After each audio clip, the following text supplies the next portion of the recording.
Welcome back to the Revolution and Ideology podcast series called Myth is America. I'm Jared. I'm Nick. And today we're going to keep the ball rolling in a post-War for Independence era. Recently, you probably all have listened to some episodes on the framing of the Constitution and some of the critiques of that Constitution from the likes of Charles Beard and Lysander Spooner. Well, now we're actually going to see it in practice rather than seeing just the actual critiques. One of the things that we get from the constitutional conventions and the eventual, basically coursed signing of the Constitution alongside the Bill of Rights is the enforcement of political and legal federalism. And that's all well and good, but it doesn't mean much without enforced economic federalism, and that's what we're going to be focusing on today. We're going to talk a little bit about everybody's favorite musical topic these days, Alexander Hamilton, and his implementation of certain economic policies that not only enforced federalism on the United States, but has left a long legacy of rampant socioeconomic stratification and support of elites in the United States, which, again, we're still feeling today. So I want to get started. I want to build some context here real briefly in the political sphere. The new government ends up being inaugurated in New York City. And when I say the new government, I'm focusing heavily on the executive branch. The cult of George Washington is already large towards the end of the war and through the brief gap between the war and the signing of the Constitution. He had retired briefly. I think Nick mentioned it in a prior episode, and was back in Mount Vernon. And because of Shays' Rebellion and eventually this need for a stronger federal entity, he's brought out of retirement. He does win a unanimous victory as the first executive of the United States with strong support by our boy Alexander Hamilton, and John Adams finished a distant second, which originally meant that he was vice president. All that changes in, I want to say, like 1804 with the 12th Amendment, but at first, basically second place got to be the VP. Funny little factoid as I was looking this up that I thought was very interesting is in this first election, the first election in United States history, under 10% of the adult population voted. And one of the reasons for that is because there were racial barriers, clearly. Wealth barriers, some states actually still required a certain amount of land to be held. There were definitely, we already know, gender restrictions, only men could vote. And in some states, even after, of course, the Constitution, there were religious barriers. You had to take religiosity tests to prove that you were a worthy stakeholder in this new government. I mean, it's just obscene that the first president is elected under these auspices. Anyway, further, there's the Federalist versus Anti-Federalist propaganda led by Hamilton, Jay, and Madison that really, again, it leads the charge. We already spent an episode talking about it, but I'm basically just trying to play catch-up. One thing I want to focus on, though, is this notion of the regal executive office, which Hamilton was all about, and this is going to play into how he's going to try and fund this.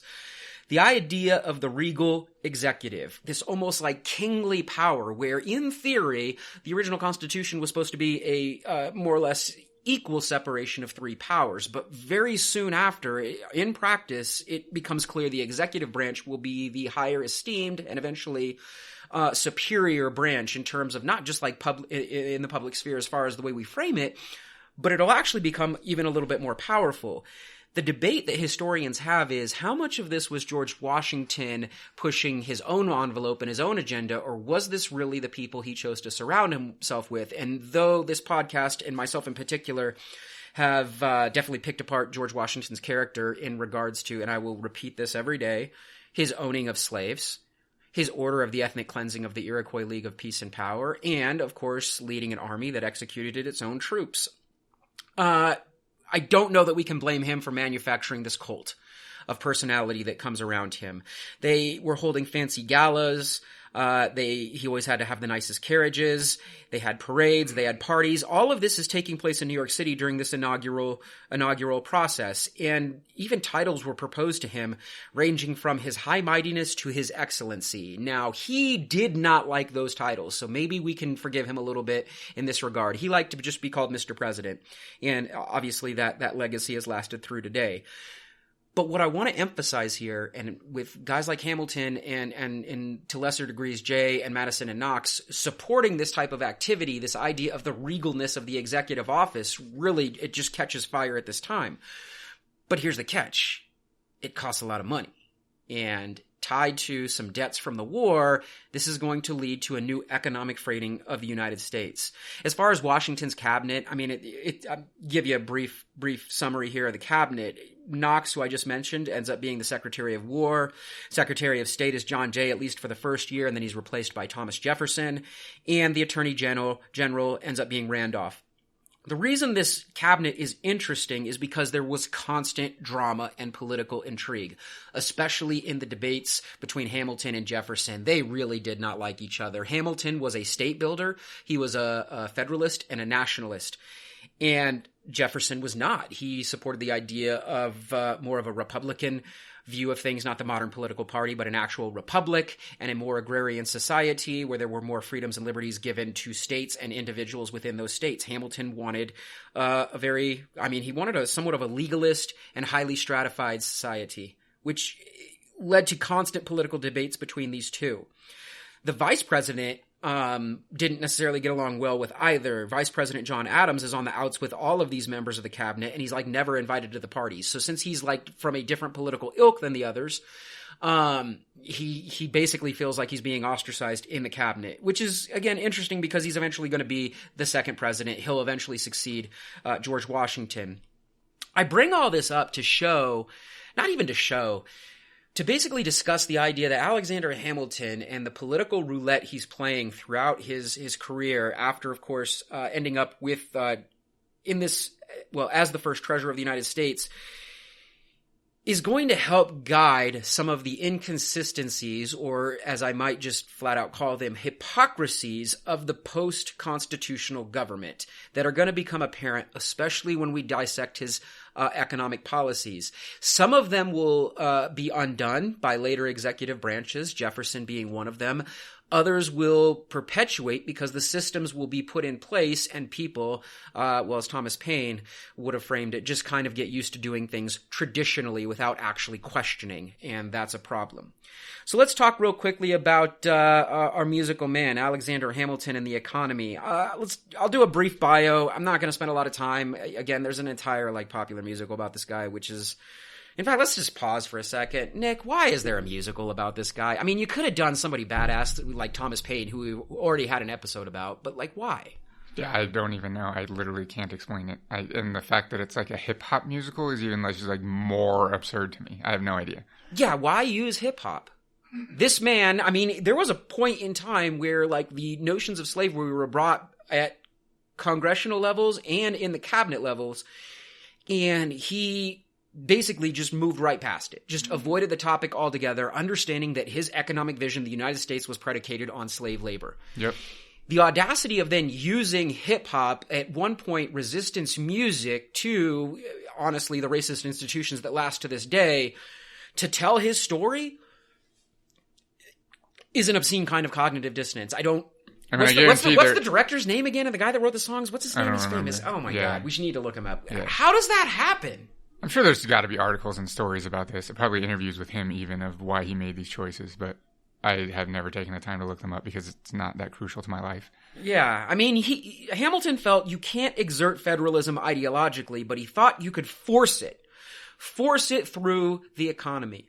In other words, people were still debating the validity of some of what happened at the Constitutional Convention because these were political discussions and disagreements. But once you get people, and this goes back to historical materialism, actually changing the way they behave economically, they no longer, in many cases, have a choice but to subscribe, thus politically and legally. And Hamilton knew that. So for being an asshole, I suppose he's kind of shrewd in understanding that was going to be a way for him to garner further federal control over these newly united 13 states. Now, let's talk real quickly about who the hell this guy is. I'm not going to do a complete bio because the musical kind of does that poorly, but whatever. I mean, it's entertaining. Let's give it some credit. It is entertaining. There is a reason that it is as popular as it is. It's a good show. It's just not necessarily the most historically accurate or best way to frame this man who lived an interesting life. And maybe that's part of why they chose him as the subject. His life was all over the damn place. And, you know, Well, and I have to assume that everything presented in the musical is probably like historically accurate, but that just leads us to a conversation of like, it's anyone can talk about dates and times. It's how you present the information that is crucial. Yeah, I guess we'll be clear. Like, as far as like the events, yeah, accurate, but the way they're framed in this more celebratory manner, this almost like way to this goal of empathizing with Alexander Hamilton, who is this wild elitist who supported, well, a whole bunch of awful institutions, which we're about to talk about. So let's just talk about him. Okay, real quick, again, super brief bio. Hamilton was born in the Leeward Islands. It's interesting, as I was going through research, there is debate about when he was born. There's two different birth dates, and I don't care to enter into that debate. It doesn't really matter. Some say it was for college, some say it's not. His parents were not married, of course, and that's definitely in the musical, you know, whatever. He's even accused by other architects of being a quote-unquote bastard because of this situation. But he's born... Like, I guess this is my ignorance, but where are the Leeward Islands? Bahamas. Oh, okay. Yeah. He is then privately tutored. He is privately tutored, so he's actually well educated. He learned various trades, especially the actual art of trade itself, of a mercantilist economy. Those are things he was tutored in. And he ends up, and I'm going through this super fast because I just don't want to do a whole bio on Alexander Hamilton, but he ends up rolling into New York City in 1772 with the goal of attending King's College, which he does. King's College, by the way, is now Columbia. While he's in college, he becomes somewhat politically active because this happens to coincide with the buildup to the War of Independence, which is an episode we have, recorded a while back. But anyway, during this time, one of the things that really grabbed his attention were the Loyalist arguments leading up to the War for Independence, and he strongly disliked those. And so he spent a lot of his college career writing essays and making publications, and sometimes even, poorly attended speeches, basically fighting the Loyalists, arguing with the Loyalists. This was the discourse that was most interesting to him. When the war breaks out, we got to give him a little credit. He does take up arms. He ends up joining a militia out of New York City known as the Corsicans, and eventually he works his way up through through this militia and becomes Washington's chief staff aide during the war. So he is willing to actually fight, so we'll give him some credit in that regard. I didn't know that him and Washington were close during the war. Oh yeah, this relationship is what's going to help guide the regalness of the executive branch. That's why I say, for all of the critique of George Washington I'm not sure turning the executive branch into this like holy shrine of American politics is his fault. I think it's actually like Hamilton alongside a couple others. Anyway, he ends up appointed to the Continental Congress during the era under the Articles of Confederation in 1782, and he hated it. He didn't hate having any sort of political say-so. He hated the way the articles were framed, the discussions they were having. He thought they were wildly inefficient. He did not think 13 different states with 13 different dialectics was ever going to work. He wanted a strong, centralized power. He actually disdained its reliance on the states and their inability to generate revenue. It comes back to economics for this man. Further, he thought federal law that should supersede state law, which, again, go back to our prior episodes, we know was not the case in the Articles of Confederation. A couple of protests broke out during this period of time from various soldiers who were not being paid, and we've already talked about other protests. These aren't the ones we've talked about, and I won't go into great detail. But these protests got Alexander Hamilton thinking about how they can generate revenue at a federal level to perhaps assuage the issues of these soldier protests, which, again, these soldiers are not getting paid. After this time period, he ends up back in New York City and ends up getting involved in a whole host of things to include restoring his old college, which would then be called Columbia. He ends up founding the Bank of New York City, and he ends up also opening up a law practice based on his accomplishments in college. He shows up at the Constitutional Convention of 1787 through 1788 and provides his opinions on what this new constitution should look like in this. He spent actually a lot of time arguing for reform to the Articles of Confederation and then just trashing them and rewriting a new constitution, which is eventually what they decided on. But he was, some would argue, like almost an absolutist, like a totalitarian. That's what Alexander Hamilton was. And he alienated himself at this Congress because people hated what he was saying. To give you an example of what he was saying, Alexander Hamilton proposed in one of his speeches a president for life, as well as a senator for life term. And power should go to, quote unquote, these are his words, the rich and well-born. Why do you think Hamilton felt this way? What a weird thing to propose, because even Madison and Jay and some of the other Federalists were not this staunch. They wanted a strong federal entity, but this is even taking it up a level. A president for life sounds an awful lot like a Yeah, exactly. I was just king? thinking, even when you were talking about the regalness of the position of president, like that's towing the line between like some kind of monarchy and like the position of a king. Yeah, it's And weird. why would he have this fascination with the rich and well-born? I mean, again, my bio was super brief, but dude's born to unwed parents on the islands, couldn't get into some schools back when he was a kid because of this, ends up in the revolutionary process, and in a way, we'll give him a shred of credit here, does work hard to build a law practice and find himself within this like rising military rank and a whole bunch of things. He does. He has a somewhat of a rags to riches story in a way, but why this rich and well-born infatuation? No idea. I mean, is it because he's trying to manufacture a dream? Yeah, it sounds like it. Yeah. James Madison had this to say in his notes, because Madison wrote notes at the convention, because his plan, as we've already talked about in a prior episode, the Virginia plan, ends up being like the crux of the Constitution. Anyway, this is what Madison had to say regarding Hamilton's idea. He says, the English model was the only good one on this subject. Excuse me, this is Hamilton speaking and Madison recording.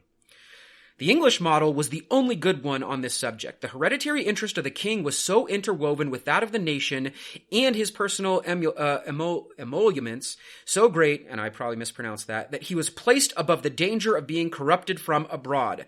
Let one executive be appointed for life who dares execute his powers. He wanted a king. I mean, basically, he just said, like, I want someone so rich and detached from daily life of the regular people that they can possibly be corrupted by anyone. This is Alexander Hamilton. Yeah. Like, again, we all pat ourselves on the back. Oh, my God, the architects and the democracy they created. And here's one that says, nah, I think we'd be better under, like, a king. Mm-hmm. This guy. Okay.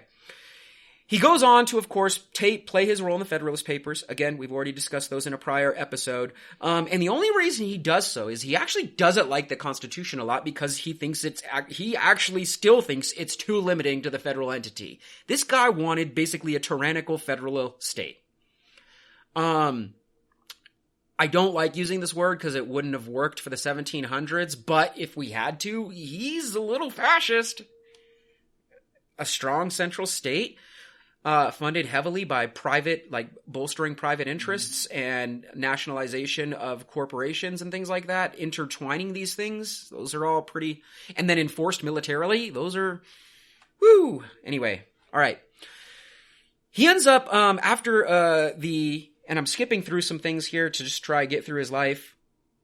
He ends up screwing around with multiple elections. And when I say screwing around with multiple elections, both 1796 and 1800, it means he's basically, again, like I said earlier, playing political roulette. He is actually supporting certain candidates, not because he likes those candidates, but because they challenge other candidates. I mean, he's behind Pinckney, I believe, from South Carolina, which doesn't align with his interests, but he's basically trying to keep other guys like Adams from rising up in the ranks. So he's a politicker, I suppose. I guess he's playing the game.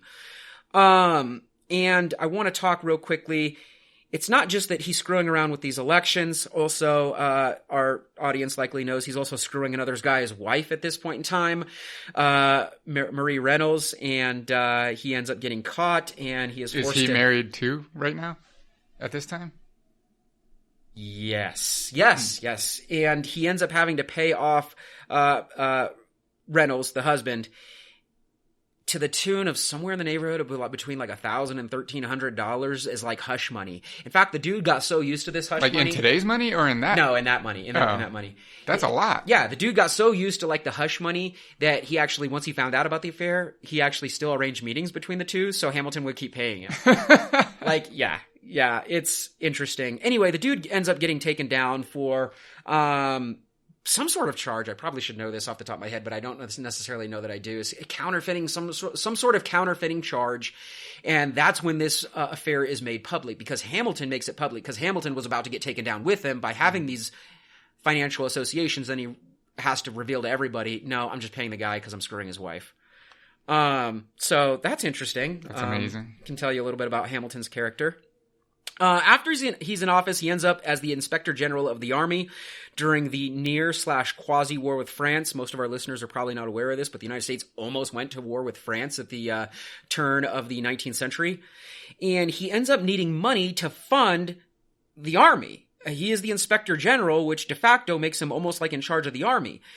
And ironically, he decides to basically propose some new acts to generate revenue for this army. And this is the funniest part. One of the acts that is eventually proposed and accepted is the Stamp Act. And we've now come full circle all the way back to the British. It is a Stamp Act. Oh, holy shit. All right, anyway. He continues his political messing around through the 1800 election. He even used like the Alien and Sedition Acts, which we will have an episode on in the future. We have not done one yet on the Alien and Sedition Acts, but he uses those acts to eventually shut down all New York City publishers until there was only one publisher left in New York City, which is important because, again, this is a man that is seeking to control narrative and basically force all power into the hands of the state. He is a state builder. And he does not want dissenting opinions coming from other publishers. Again, this is control. I mean, think about it. Like fascist countries go down to one source for information. Straight up. Mm-hmm. Anyway, that election ends in a tie between Thomas Jefferson and Aaron Burr, which leads to the very famous House of Representatives decision that eventually gives the election to Thomas Jefferson. Aaron Burr becomes VP, and we know because of the political intrigues of Hamilton against Aaron Burr during this election, they end up in a duel, and Aaron Burr caps that ass in 1804. And R.I.P. Alex Hamilton. That's his bio. Done. Bioed out. Let's talk economic policy, because that's what this episode is about. He set the stage for part of the rampant socioeconomic stratification, this growing wealth gap that we still see alive and well today. And that's what I want to talk about. So what I'm emphasizing in Hamilton's life is his role as the first treasurer of the United States, which at this point in time, as they're still figuring out what role the cabinet plays, basically means he's the one that builds the United States economy. Now, all of his proposals still have to go through Congress, but that's where his experience of being politically underhanded all the time actually helps most of this stuff get passed. So, I am now going to emphasize on basically 5 main points of Alexander Hamilton's economic plan for the United States. The first thing that he sought to do was to create a culture of debt and credit to protect wealthy interests and artificially stimulate growth. He also thought it would motivate labor. In other words, there's this basic idea, and he was well read. He had studied the Adam Smiths and the John Lockes of the world. They inspired him. He constantly cited European economists and philosophers that motivated his theories or his practices. But this basic idea of debt for debt's sake to motivate labor, building this idea that as long as people always feel they are behind the 8 ball, that they are always playing catch up, that they will work harder and it will stimulate production. What do you think of that? Yeah, I mean, obviously it's alive and well today, for sure. This, I mean, again, what we see here is and he's doing it now on a national level. That's his goal. He's trying to exert this. This is not just for the individual. He wants every individual in this country to feel like they are always behind. And it's like the rolling ticker on our $1 trillion, is it $1 trillion still, debt to this day. This idea that we're always working to get out of debt with the goal never to get out of debt. That's really, we as the individuals certainly want to get out of debt. But the goal is not to get out of debt. Now, some argue this helped create capital fluency and that there were ways to finance things without actually having the hard capital, which helped stimulate economic growth. And for those people, I will say, yep, that is true. That is a true statement. What does this mean, though, for those that are not investing in this artificial inflation of currency or manufacture of currency It means, again, they are now beholden to those investors, to the powers that be, and those powers that be will require their labor to help basically stimulate the payback of debt via the growth in the economy. He issued the first report on public credit. That is our primary source. The first report on public credit. I want to say 1790 through 91. Basically, to do this, he split the debt from the War for Independence into two separate categories: national or federal debt and state debt. He then took the national debt and subdivided it between debt owed to France, which was the main financer of the war from a foreign perspective, and as we talked about in a prior episode, the United States would not win this war without French help in many ways, financial included, and domestic debt. In other words, another reason that the war was funded is because the wealthiest colonists helped bankroll the war by buying war bonds.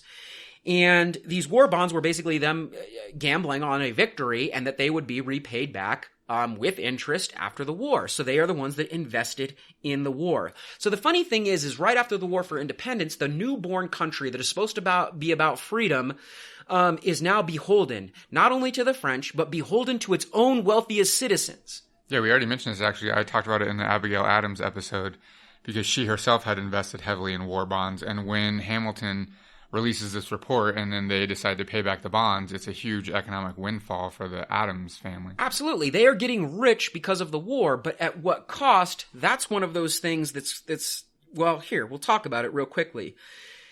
The wealthy bought the bonds during the war. The veterans who fought in the war, and we've already had episodes on this like Shays Rebellion, were paid in a number of different things, from toilet paper currency to sometimes 100 acres of land, sometimes not 100 acres land. But one thing they were also paid in were IOUs. Basically, that's IOU, this almost worthless thing. And those IOUs after the war tanked. Absolutely. The bottom fell out. And so just to make anything on them, these poor war veterans sold them off to the rich again for like pennies on the dollar. So they would become, basically they were just trying to get whatever they could to scrape by, because as we already learned in Shays Rebellion, their lands have gone fallow, they're not as productive, they're being taxed, they're being fined, they don't want to end up in debtors' prisons. So they're basically taking whatever they can get. They're desperate men. So they sell these IOUs to the rich. So now the rich have doubled down on their war investment. Not only did the rich buy bonds during the war, they now own a good percentage, and we don't know the exact number, but a good percentage of these veteran IOUs. Basically, we'll call them now securities, war securities. Hamilton basically thought that the best thing to do with this, of the debtors that needed to be paid back first, it should be the elites that bankrolled the war, either through the war bonds or through investment in these veteran IOUs. He also argued vociferously against going back to track down the original owners of the IOUs and paying them anything. He thought the vets more or less should be punished for not having faith in the victory or the new country. What do you think of that? Yeah, I just want to stress, and maybe you're about to get to it in a second, but let's just explain this again so everyone understands. So the vets were paid at least partially in these IOUs, these war securities. Then after the war, they're obviously all economically broke, and they're trying to literally just feed themselves and prevent their farms from being seized. So they sell the securities for pennies on the dollar to the elite. Then Hamilton comes around and basically publishes a report, and it gets approved that says, you know what, let's pay all of those securities at their face value to the current holders, which now are just wealthy colonists. So the veterans get like nothing. They got whatever the original like pennies on the dollar was, but the elite now get the full value. So they bought them for whatever. Let's say they bought them for a penny, and now they get them bought back at hundreds of dollars or whatever the numbers would have been at the time. But you get the idea. Basically, the veterans got completely screwed, and the elite, like Jared said, got to double down and made so much money off the war. He then wanted to combine all debts under the federal moniker. Why is this important? Why does that even matter? To try and absorb all debts as a federal entity. What are you doing to the 13 states then? Control. Straight up. If you can, they no longer get to practice their debt collection or whatever it is, recompense the way they so see fit. It will now be federally controlled. And if you're controlling the debt, you are then controlling the productive capacity and the ability to generate revenue at the state level. He is taking federal control of state economies. Well, and like the states, this is federalism in practice. Yeah, the states no longer have the right or the ability to generate revenue on their own, like to get, yeah, exactly. Most of these, so here's the thing, most of these people, they're going under the auspices of speculators. Most of these speculators and elite security bondsmen also happen to be politicians connected to the federal government. They're Hamilton's friends. He's looking out for number one. He is protecting the elite faction, as James Madison mentioned in Federalist number 10, but James just wanted to do it politically, not economically. Mm-hmm. The reason I'm bringing up James here is because even he thought this was fucked up. I mean, he is adamant that those vets should be compensated, that what you're doing is going to stratify the economy and cause some class issues here. Well, so like, let's just, because you gloss over this super quick, but I think it's important. Many people were arguing when this report was published, like, hey, let's find the original owners of the war securities and let's pay them back at full value. And Hamilton absolutely argued against this. Yeah, Madison was one of those folks. He wanted to pay back the vets. So even though Madison is somewhat of a federal elitist, well, and here's the thing, he's part of the Federalist Papers, Virginia House, all that other stuff. Fine, that's Madison, who will get more play in a future episode. But one thing that begins to turn him, because Madison doesn't stay a Federalist. He slowly, as his career progresses, especially by the time he eventually becomes a president himself, is moving away from this strong federal ideology. And I would argue that it is based on his notes, that it's during this time engaging with some of these other folks that are even more staunch about a powerful federal entity, especially economically, like Hamilton. This is where he starts to turn. So this is also showing like a little bit of a change in the character of James Madison. All right. Anyway, so the country will be in debt to its wealthy, and the goal is to pay back the wealthy, and everybody else can just wait their turn. We can wait for it to trickle down. Some of us are still waiting for that trickle down. Yeah, I was going to say, the turn never came. Yeah, we're waiting for the trickle down. Anyway, all right. The second thing that he wants to do to further exert federal control over the economy, a national bank. So, basically he wants Congress to charter a bank with $10 million in capital. Okay, cool, whatever. We'll manufacture capital out of nothing, and we'll, because it's now backed by the United States government, in theory, we'll have faith in it, and slowly but surely that faith will become material, and the economy will grow. Oh, but here's a big problem to show, again, Hamilton as the elitist wannabe that he is. Only 20% of that capital of the national bank will be government-controlled and backed. 20%. That is 1/5. And if we buy into the theory that the government is the representative of the people, that means the United States people in their own economy are only 1/5 investors in their own economy. Well, where's the other 80%? Private investment. Hamilton's friends now get to triple down, reinvest in this new national bank, and will own 80%. 80% of the national bank will be privately owned. That's not a national bank. What do you think of that? Yeah, it's a private bank. I mean, why even try to hide it? There will be a governing board of this national bank of 25 representatives. These representatives are not elected by the people. They're elected by the shareholders of these investors.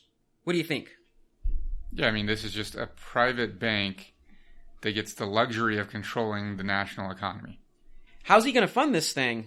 Well, the money technically is going to be printed out of thin air, but there's going to be some sort of revenue that backs it. And this tax revenue is going to come from imported spirits, rum, liquor, and whiskey. I am not to whiskey yet, but just keep that in the back of your minds.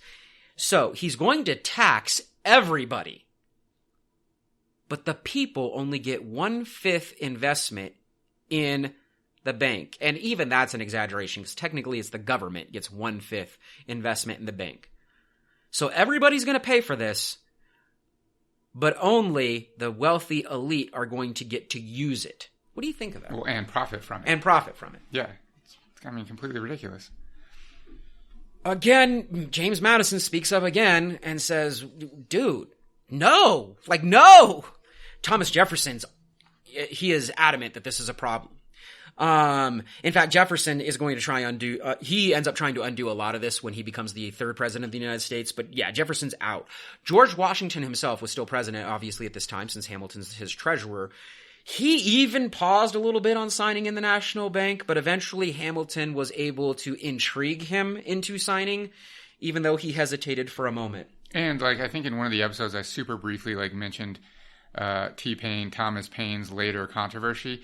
He comes out in stark support of the National Bank at this point, which is problematic. Yeah, poor T-Pain. We like him for the most part, but that's a grave error on his part. Anyway, okay. This also leads to the creation of the National Mint in 1792, and the National Mint, of course, is going to basically Alexander Hamilton wants Americans to get used to dealing with currency instead of sometimes currency, sometimes bartering, as Nick will teach us in a future episode, sometimes even getting paid in alcohol. But he wanted them to get used to being paid being used to exchanging currency. So he begins basically the National Mint in 1792, and it will be on both the silver and gold standard, although gold will be weighed as more valuable since silver they felt was more plentiful in being able to import it from, the Caribbean or Central America or something along those lines. So the National Bank, federal control over banking, not states' rights, not individual liberties, controlling the economy. We're forcing federalism materially. The third thing he wants to promote during this time is domestic production, and he unleashes another report. It's called the Report on Manufactures. This report flat out rejects Jeffersonian agrarianism and this nice, hard-working farmer rural society that, again, Jefferson and his followers supported, that we will all come together and the mutual work and labor and rugged individualism will lead to a shared experience and an economic growth while still preserving the individual liberties and freedoms and rights to property. And Hamilton is fundamentally against this, and it's revealed in his report on manufactures. He cites Adam Smith's The Wealth of Nations, although I don't know how well he had read it. I would trust he's probably read it better than most of our modern economists, because you had very little to do in the 1700s. But he cites Adam Smith's The Wealth of Nations as one of his inspirations here. And the goal of this manufacturing aim is to promote domestic industriousness. To help artificially inflate domestic industriousness, he places duties on all imported goods that could also be manufactured in the newly forming United States. I don't know that I hate that horribly. I mean, I suppose that's what you do. Like, if you're trying to get a new economy off the ground, you want to support domestic production. Yeah, you want to give people an incentive to buy quote-unquote American rather than French or Dutch or whatever. Fine, I get it. It is not a free market. That's not a free market. But I guess that's what you have to do. He ends up teaming with some other investors and forms the Society for the Establishment of Useful Manufactures. He establishes this cult for useful manufacturers, where the profits from this new basically industry, and they're going to do multiple things, they're going to produce multiple goods, but the profits from this are going to go to their corporate members and shareholders and not the United States. The reason this is important is because he's using his title and privileges as the Secretary of the Treasury of the United States to create this private entity that will generate private profits, not for the United States. That's the problem with this. The good news is this Society for the Establishment of Useful Manufactures fails miserably. It falls flat on its face, so that's nice. The fourth thing that Alexander Hamilton is going to try to attempt is he's going to try to stop smugglers. So one of the things that had plagued, obviously, even Britain when it was still in control of the colonies was smuggled things like Dutch tea or French rum or Spanish rum or whatever. And because those were the things that duties were placed on, that the taxes were placed on. They were passed down to the consumer, and the consumer would pay more for the goods, and the duties would eventually trickle up to the governments of these respective countries. That's one of the things that had plagued them. Well, we already talked about, for Alexander Hamilton's National Bank to work, he required tax revenue on spirits like rum, liquor, and whiskey. And one of the things that he wanted to put an end to is smuggling in of those spirits. So to do this, he decides to take, again, public funds and create the Revenue Cutter Service in 1790. For those that don't know, Revenue Cutter Service literally is like boats, like patrol boats around the coasts that were meant to stop smugglers and enforce duties. And I mean, is this like the precursor to the Coast Guard? it is exactly what it is. It is the precursor to the United States Coast Guard. And it was not to protect American waters from, like, invasion. It's to generate revenue for the United States government and its economy. What do you think of that? That's so weird. Yeah. But I mean, it's not surprising at all. Yeah, I mean, you think of what the Coast Guard does today. Like, Yeah. I mean, like, nobody's not invading the United States because of the Coast Guard. They're like, what they're doing is they're like, trying to stop narcos. No, yeah. If But you talk to that's people in the Coast Guard, that's exactly what they do all the time. But that's economic control, right? That is a drug that the United States doesn't get to capitalize on, so it can't come in. Yeah, let's not fool ourselves that it's like some moral duty they're doing. Yeah, it's all hard pass. Yeah. Hard pass on that type of support. At least in regards to tracking down, I guess, drug runners. I will give the Coast Guard credit for all of the amazing rescues they perform. Yeah. But as far as their economic duties... Or like stopping human trafficking or whatever. Yes. Yeah. As far as their economic duties, it's not about protecting the American people from drugs. It's about revenue protection. That's that part. All right. And the fifth and final thing I want to focus on, which these didn't go in order, I just want to focus on this because this will leave us in a good spot for our next episode, is an excise tax on whiskey. And other liquors, but it's going to hit whiskey the hardest. Basically, this is the idea of generating revenue through the consumption of alcohol, but not just the consumption, the production of alcohol as well. And I want to recall to our listeners who will reflect back on the Sugar Act / Molasses Act of 1733 and then later 1760, off the top of my head, 4 or 5. Anyway, that was basically a tax to to get England involved in generating revenue from the rum production process. But England focused on rum for 2 reasons. A, it was a drink of criminals like pirates, and B, if it wasn't, it was a drink of the wealthy. So they knew that the wealthy could withstand this duty on their product. And they focused mostly on the consumption side, less so on the distilling side.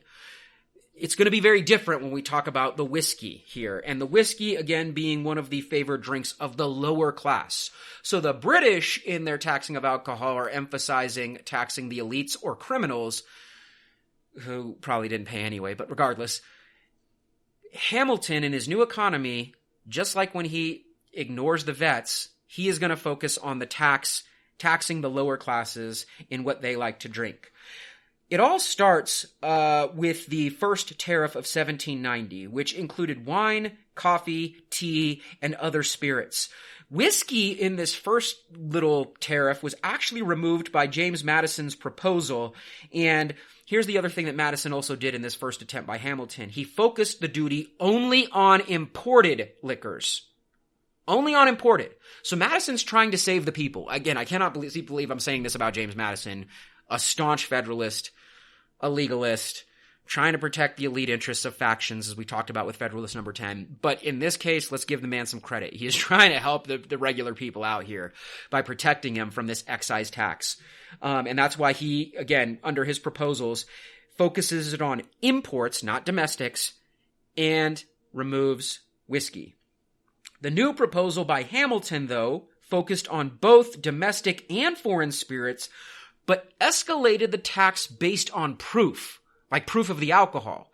So whiskey would have, it's usually got a pretty good proof on it. It ends up being, and because the amount of it that is produced and consumed, ends up being the most heavily taxed of the bunch. Again, it's clearly targeted. The tax is placed on the distillers, who of course were regularly inspected, and it would technically then be passed all the way on down the line to the consumer. Which is super interesting. But I want to stop there because this leads us into one of the more interesting events called the Whiskey Rebellion, and that deserves its own episode, its own standalone episode, to discuss how essentially even after the Constitution is signed and we see like the powers that be further and further consolidate their control federally through, of course, politically, through the Constitution, legally, of course, through the way that the Supreme Court comes into being and who is named to it, and then, of course, now economically through Hamilton's reforms. This is about, again, this is no longer a discussion between federalism and anti-federalism. We're now seeing federalism in practice. What are your thoughts on this like little, again, it's only at most an 8-year window that we're talking about here, and Hamilton's not even the treasurer for all 8 of those years, but regardless, it's like an 8-year window immediately after the United States Constitution, and it took 8 years for the Fed to become the Fed. Like, that's all it took, like 8 years from like this nice loose confederation of states that are all kind of like working together, and while that's problematic for numerous reasons we've already talked about, slavery, ethnic cleansing of indigenous people, blah, blah, blah. Regarding the spirit of the American Republic, it at least worked. This is something totally different. The Republic is dying from its inception. What do you think of that? Yeah, I think that the way you framed it is key, where the Constitution created this like sentiment of this government and like legally put it into place, but the people's like minds and actions hadn't actually changed yet. Basically, it's Hamilton coming around and putting it in place economically, establishing the economic authority of the federal government that really gets things to change, and I think like kind of quote unquote whips people into shape for starting to think federally rather than just state by state. And while our prior episodes have already revealed like Beard and Spooner's arguments about like, you know, Constitution of no authority and things like that, I want to rewind to one of the first points I made in this episode. Less than 10% of eligible adults voted in this first electoral process. It is not truly representative of the people. Again, women weren't allowed to vote. Slaves clearly not allowed to vote. Some individual states did allow some free blacks to vote, but again, that's hit or miss depending on what state you were in the North. Other states had minimum land holdings requirements, and some states even made people pass religiosity tests just to be able to vote. And would Washington have probably won the executive anyway? Probably. He was super popular for his exploits during the war, although people were not aware of the things that I continued to repeat. Ethnic cleansing of Iroquois, execution of soldiers, those types of things. But regardless, he probably would have won anyway. But what this does is it shows that this government, from its inception, was elite constructed for elite interests, not the people's. Thoughts? Yeah, and I mean, Hamilton just takes it to the next level by putting in place economic systems that continue to benefit the elite at the expense of the people. So I think that's all. This is a shorty compared to some of our other episodes, but I think it might be more digestible that way. This is a little bit about Hamilton's economic policies. If you still like the musical, I won't judge you too harshly. But anyway, what I want to close out with is the idea, or is the thought. Make sure you tune into the next episode, because that's where we see reaction to Hamilton's economic policies. We will be talking. Nick will be guiding us through the Whiskey Rebellion. I have nothing else. What do you got for me, Nick? Yeah, just catch us online. We're on Twitter at Rev and Ideology. We have a YouTube channel where you can subscribe. We post all of our episodes up there and actually other videos. You can just search Revolution and Ideology on YouTube and that'll come up. If you really like what we're doing, you can support us on Patreon. We're starting to get a few supporters there. We appreciate you guys so much. It means so much to us that people are willing to give us their hard-earned dollars to support what we do. Yeah, I think that's it. I'm Nick. I'm Jared. Stay uncomfortable. Later.